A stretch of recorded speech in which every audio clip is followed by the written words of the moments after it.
Well, good evening. Interesting thing coming to you from right here. See our SaveNolaheritage.org sign.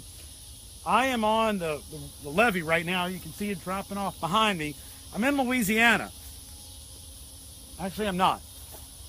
I can step in Louisiana in 20 feet. That's Mississippi. But Louisiana roads are the only way to get here.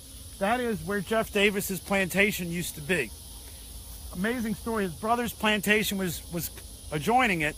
And this is a place where Benjamin Montgomery, Davis had a vision in the 1840s to his way of ending slavery was he started to educate all the slaves. He classified them as servants. He said they could earn as much money as they want. They didn't have to work on the plantation just so long as they helped him pay the debt off, because he had something that caused him to have an epiphany about slavery in the 1840s through a conversation he had with Benjamin Montgomery, who was his slave. Benjamin then started a general store on the plantation. He was making so much money with 5 kids, he had a stay-at-home wife. He filed for a patent on he was running the plantation. He filed for a patent on a low-water steamboat propeller. And the United States turned it down. They said slaves couldn't own patents. Davis put into the Constitution of the Confederate States that slaves could. And again, it was all about getting educated, making some money, and buying your freedom, much like indentured servants did. That guy, Benjamin Montgomery, became the first elected official black in Mississippi, and his son became the first elected black mayor in Mississippi. Plantation, when Davis financed it for his former slaves, led by Montgomery, to buy it, which is this land right here. And they, in 4 years, won Best Cotton internationally. So you have a guy who obviously has been vilified pretty harshly, but who really was a good guy, trying to deal with the situation that as a man of about 30 years old, realized that slavery, as Lee said, is moral and political evil. No ifs, ands, or buts about it. But he was trying to figure out on his own way how to fix it.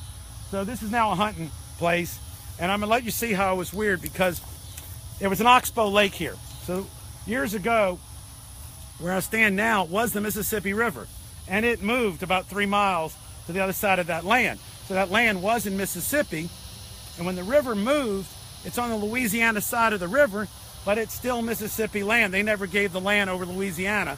And there's 4 or 5 places between Vicksburg and Natchez where the river changed its path, and land that was in Mississippi then became land in Louisiana, but Mississippi still owns it on the Louisiana side of the river, which is kind of a little interesting antidote. Let me show you what that looks like. As we turn around here, you can see the levee, and you can just see both sides of the levee.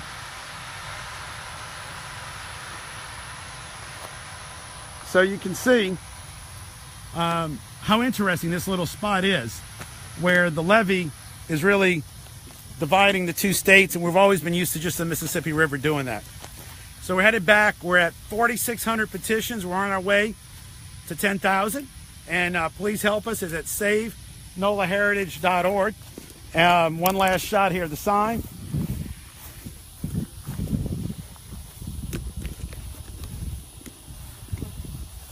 So if you would, remember this. Help us get to 10,000. Help us get that vote passed, and let's get this done.